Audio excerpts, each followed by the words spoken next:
Hey guys, Joe here, and here we are for part 1 of How to Gengar. Now, of course, this part will have some of my first impressions, some basic playstyle things, and, of course, a bit of tips for this character. And part 2 and part 3 of How to Gengar will be much more in-depth, so get ready for that. As well, I have a lot of other guides already up on my channel, so check those out. I'm trying to get every character up as soon as possible, so there's that. And also make sure to vote for who you want me to do for the next How To. With all that said, though, let's get going. So for my very first impression of Gengar, I gotta say that he is a very tricky character, once again somewhat like Braxton. Now in general, a lot of his moves take a little while to come out, but they do have a variety of really weird effects. He has like some moves that essentially do certain effects only with him. It's really quite weird.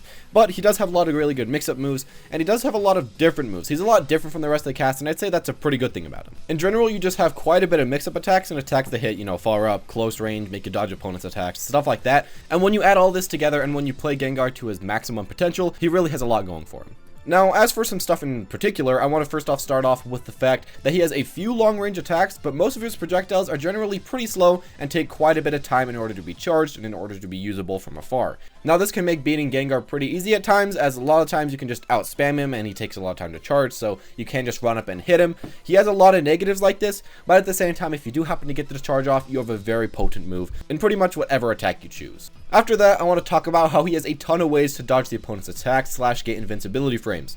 Now, when you use a lot of your different attacks, you'll go underground for a little bit and you can't get hit by almost everything, and that's just really great. It lets you dodge a ton of the opponent's combos, and it lets them have time to get into lag while you aren't in lag, so you can punish them after you dodge their attack. Also, you do have that quick jump R button, which does allow yourself to disappear completely for a little bit, and that can of course also help you in order to dodge the opponents. Now, with the thing I said about dodging, I also have to mention that often he goes very low in a lot of his attacks, and it can be hard for certain enemies that usually attack high to try to hit you. You can dodge under a lot of their attacks, and it just gives you really good matchups versus certain foes. Finally, for regular Gengar, I'd say that he has a okay combo game. Now, it's not my favorite in the game, but of course you can mix up your Shadow Fist with your normal X and Y buttons in order to get some nice custom combos. It often doesn't do the highest damage in total, but it does okay, and of course for a tricky character, it does quite a bit higher than a lot of the other tricky characters.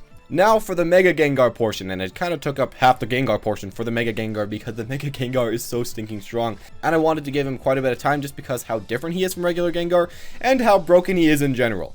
Now, Mega Gengar has a lot of super far range attacks that come out very quickly and are very hard to shield and even sometimes break your opponent's shield. It's very hard to counter him at range, while at the same time, if you try to get up close, his close range hitboxes will usually beat you out there as well. He has a lot of huge ones, a lot of ones that have high priority, and his new XXX attack beats out most choices by the opponent. Almost your entire moveset is changed for the better when you Mega Evolve into Mega Gengar, and you become a very good close range fighter, a very good far range fighter, and just become a beast that doesn't really have to rely as much on mixing up the opponent, and you become much more of just a devastating foe. You lose a little bit of your mix-up potential, but you gain so much other stuff that it really doesn't matter that much. Finally, the big problem for Gengar and Mega Gengar is the fact that it takes forever to charge up your synergy gauge to get Mega Gengar, and that's just a huge problem because Mega Gengar is so stinking good. If you happen to waste one of your Mega Gengar charges in a match, or just your synergy burst, you'll be in really big trouble, and you'll have huge trouble in the next match when you don't happen to have your synergy up. As for the basic playstyle of Gengar, I can really see two main objectives in my own eyes, at least from what I've played so far. Now, the first one could be trying to play a very defensive playstyle with your slow-moving projectiles, and just try to keep the melee enemies out and get a lot of damage on them, and that works out pretty well. And the second playstyle could be trying to go in and out very quickly with your shadows, and of course your Shadow Fist, your Shadow Ball, in order to try to get up close and personal versus those long-range fighters so you can finally beat them. He can do both of these pretty fine, but I wouldn't say that he excels the best at either strategy. Some other characters may be better at one half or the other half, but he does okay at both of them. Of course, it has to be mentioned that his regular form is just a bit lackluster compared to some other fighters in a few respects, and he can have some trouble applying consistent pressure, as most of the time you can only get a few hits before you end up in lag. Now, in the field phase, I'd say that once again, Gengar is okay. He doesn't really excel here regularly, as most of his further range moves take quite a while to charge, but he has some nice far range attacks, like a semi-charged quick Shadow Ball, which beats out a lot of opponents' options at long range. He can quite easily keep slower enemies out in this mode, but of course he can be easily spammed out by somebody like Gardevoir. Luckily, if you have an enemy spamming you, then you can just run up and go into the ground with your shadows and dodge the enemy's projectile and then initiate a phase shift, which is very nice and probably what you're gonna have to do a lot online, but it's not the best. It once again does okay, but it's not my favorite.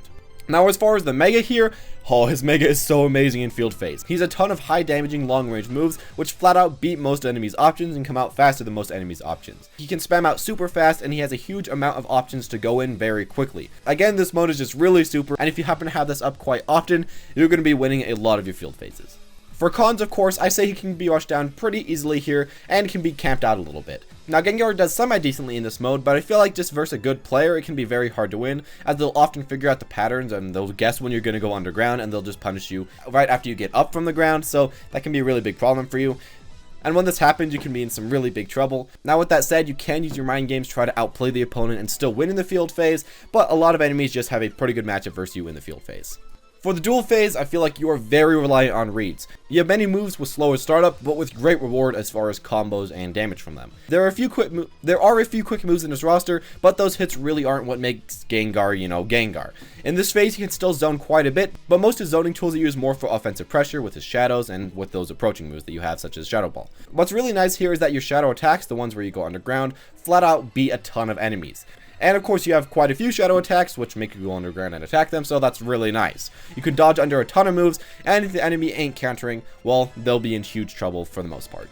Finally, again, we have his Mega, and in this duel mode, it's just as good if not better than the field phase Mega. You still have a ton of instant, almost uncounterable long-range projectiles, a ton of disjointed hitboxes, and of course, great engagement tools. In his Mega, he gains a variety of different combos that only work in his Mega, and whoa, do those combos stinkin' work. The Mega is a huge bonus to him in this mode, and probably one of the most important things you could ever have in this mode, and of course it will just often make or break a set as Gengar. Now for my main negatives, I do need to say that in this phase, he's just a tiny bit slow. Now it's nothing too bad, but I feel like he does need to charge a few of his attacks, and that slows him down quite a bit. As well, he's quite reliant on his Mega in order to win some matchups heavily, and of course you can't always have your Mega up, it's just something that you gotta accept, so that can be a big problem. Some matchups are very hard to beat without your Mega. I mean, when you have your Mega up, you just demolish them, but without it, you're in big trouble. As for a few of my own tips and tricks, I'd say try out other cheers from Nia, such as the special cheer. Now, the special cheer makes so that if you win, especially as Mega Gengar, it'll give you 40% synergy gauge in the next battle. This can be really huge as it allows a good Game 1 evolve into a very early Mega Gengar in Game 2, and it can help you take home that gold. Next, I'd say try out Krogunk with Gengar. Now, it makes so the enemy can't get close, and it allows you to set up for quite a bit longer and get your charging moves a lot easier, and just get a lot of free damage on the enemy if they don't shield at the right times. Finally, I tell you to remember to use your R button in the mid-air in order to dodge a strong anti-air attack such as Sceptile's Leaf Storm. After they miss their strong anti-air attack, you can quickly hit them back with a nice counter hit and deal some huge damage back to them, which they were trying to deal to you. Finally, I feel that Gengar will most likely be a fighter that does decent in tournaments, but I feel like he's a little bit too much reliant on his Mega. Maybe I'm just thinking way too much on his Mega, and tell me if I'm really wrong about this in the future, but it seems like his Mega is almost mandatory sometimes to win certain matchups. The problem about this fact is that often you won't even be able to get to your Mega 2 or 3 times a set, so you can have some big problems, and if the opponent does pick a support that takes away some of your synergy gauge, it'll take even longer. He seems like an okay mix-up character other than his Mega, but I feel like this Mega evolution is really where he shines. And there you go, those are all my own personal opinions. Tell me if your opinions match up with me at all, or if you think I'm way off the mark, and maybe if I'm way off the mark to you, you can tell me why I'm off the mark, and you can tell me, your own personal opinion in the comments section below. Make sure to not be rude about it, but just tell me. We are all trying to learn the different characters in this game. Remember to press that like button if you enjoyed this series, want it to continue. Comment down below who you want for next week, as I'm probably going to pick Weavile, but we'll really see who gets the most comments. Also, make sure to subscribe if you want to see any more of these. Thank you all for watching, though. Check out any of the other how-tos that I previously uploaded, and I'll see you all next time.